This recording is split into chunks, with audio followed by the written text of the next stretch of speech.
नमस्कार दोस्तों, आप सभी का स्वागत है एक बार फिर से अपने चैनल भक्ति की शक्ति में। तो दोस्तों, आज हम सुनेंगे शनिदेव व्रत कथा को। शनिदेव को ग्रहों का राजा कहा जाता है। भगवान भोलेनाथ ने इन्हें न्याय के देवता की उपाधि दी है। शनिदेव को बहुत जल्दी क्रोध आता है। इसी क्रोध की वजह से पिता सूर्य से इनकी नाराजगी बनी रहती है। इनके क्रोध से सभी बचने की कोशिश करते हैं, वरना व्यक्ति पर मुसीबतों का पहाड़ टूट पड़ता है। इसीलिए इन्हें प्रसन्न करने के लिए शनिवार व्रत रखा जाता है। व्यक्ति शनि दोष से बचने और उन्हें शांत रखने के लिए अनेक उपाय करता है। शनि कृपा से व्यक्ति को सुख और वैभव की प्राप्ति होती है। जो लोग शनिवार का व्रत करते हैं उनको पूजा के समय शनिवार व्रत कथा का श्रवण अवश्य करना चाहिए। तो आइए सुनते हैं शनिदेव व्रत कथा को। एक बार सभी 9 ग्रहों सूर्य, चंद्र, मंगल, बुध, बृहस्पति, शुक्र, शनि, राहु और केतु में बहस हो गई, कौन सबसे बड़ा है। आपस में लड़ने के बाद सभी देवराज इंद्र के पास पहुंच गए। इंद्र असमंजस की स्थिति में निर्णय नहीं दे पाए, परंतु उन्होंने सभी ग्रहों को सुझाव दिया कि पृथ्वी पर राजा विक्रमादित्य ही इसका फैसला कर सकते हैं, क्योंकि वे बहुत ही न्यायप्रिय राजा हैं। सभी पृथ्वी पर राजा विक्रमादित्य के पास गए और अपने आने का कारण बताया। राजा उनकी समस्या को सुनकर बहुत परेशान हो गए। उनका चिंतित होना लाजमी था, क्योंकि किसको भी छोटा बताया तो वही गुस्सा कर जाएगा। राजा के काफी सोच विचार के बाद उन्हें एक उपाय सूझा। उन्होंने सुवर्ण, रजत, कांस्य, पीतल, सीसा, रांगा, जस्ता, अभ्रक और लोहा से 9 सिंहासन का निर्माण करवाया। उन्हें इसी क्रम में रख दिया। सबसे निवेदन किया गया कि क्रमानुसार सिंहासन पर आसन ग्रहण करें। शर्त रखी गई कि जो सबसे अंतिम में सिंहासन पर आसन ग्रहण करेगा वही सबसे छोटा माना जाएगा, जिसकी वजह से शनिदेव सबसे बाद में आसन प्राप्त कर सके और सबसे छोटे कहलाए। क्रोध के आवेश में आकर शनिदेव ने सोचा कि राजा ने यह सब जान पूछकर किया है। कुपित होकर राजा से कहा कि राजा, तू मुझे नहीं जानता। सूर्य एक राशि में 1 महीना, चंद्रमा 2.25 महीने 2 दिन, मंगल 1.5 महीना, बृहस्पति 13 महीना, बुध और शुक्र 1-1 महीना विचरण करते हैं, लेकिन मैं 2.5 से 7.5 साल तक रहता हूँ। मैंने बड़े बड़े का विनाश किया है। श्री राम की 7.5 आने पर उन्हें जंगल जंगल भटकना पड़ा और रावण की आने पर लंका को बंदरों की सेना से परास्त होना पड़ा। क्रोधित शनिदेव ने राजा से कहा कि अब आपको सावधान रहने की जरूरत है। इतना कहकर शनिदेव कुपित अवस्था में वहां से चले गए। समय गुजरता गया और काल चक्र का पहिया घूमते हुए राजा की 7.5 आ गई।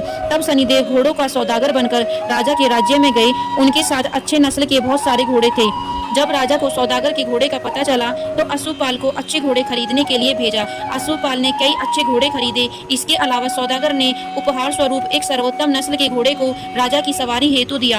राजा विक्रमादित्य जैसे ही उस घोड़े पर बैठे, वह सरपट वन की ओर भागने लगा। जंगल के अंदर पहुंचकर वह गायब हो गया। भूखा प्यासा की स्थिति में राजा जंगल में भटकते रहे। अचानक उन्हें एक ग्वाला दिखाई दिया, जिसने राजा की प्यास बुझाई। राजा ने प्रसन्नता में उसे अपनी अंगूठी देकर नगर की तरफ चले। वहाँ एक सेठ की दुकान पर पहुंचकर उन्होंने जल पिया और अपना नाम वीका बताया। भाग्यवश उस दिन सेठ की खूब आमदनी हुई। सेठ खुश होकर उन्हें अपने साथ घर लेकर गया। सेठ के घर में खूंटी पर एक हार टंगा था, जिसको खूंटी निगल रही थी। कुछ ही देर में हार पूरी तरह से गायब हो गया। सेठ वापस आया तो हार गायब था। उसे लगा कि वीका ने ही उसे चुराया है। सेठ ने वीका को कोतवाल से पकड़वा दिया और दंड स्वरूप राजा उसे चोर समझकर हाथ पैर कटवा दिया। अपंग अवस्था में उसे नगर के बाहर फेंक दिया। तभी वहाँ से एक तेली निकल रहा था, जिसको वीका पर दया आ गई। उसने वीका को अपनी गाड़ी में बैठा लिया। वीका अपनी जीभ से बैलों को हाँकने लगा।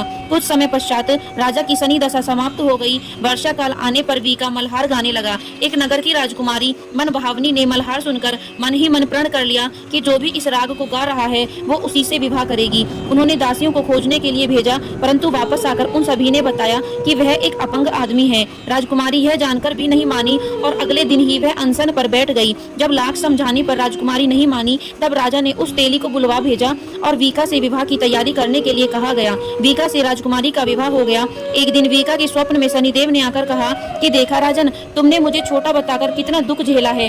राजा ने क्षमा मांगते हुए हाथ जोड़कर कहा कि हे शनिदेव, जैसा दुख मुझे दिया है किसी और को ऐसा दुख मत देना। शनिदेव इस विनती को मान गए और कहा कि मेरे व्रत और कथा से तुम्हारे सारे कष्ट दूर हो जाएंगे। जो भी नित्य मेरा ध्यान करेगा और चींटियों को आटा डालेगा, उसकी सभी मनोकामनाएं पूर्ण हो जाएंगी। शनिदेव ने राजा को हाथ पैर भी वापस दिए। दूसरे दिन जब सुबह राजकुमारी की आंखें खुली तो वह आश्चर्यचकित हो गई। वीका ने मन भावनी को बताया कि वह उज्जैन का राजा विक्रमादित्य है। मन भावनी खुशी से फूले नहीं समा रही थी।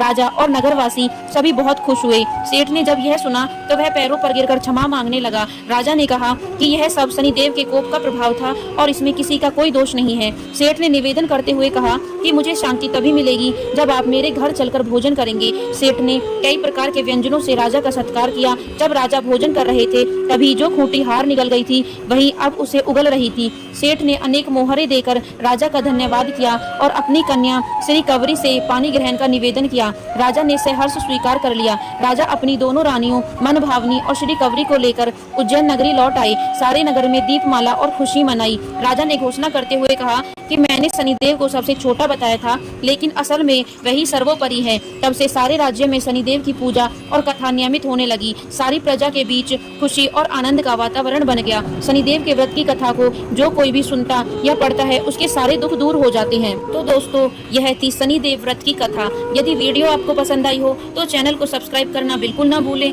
और वीडियो को लाइक एंड शेयर जरूर करें।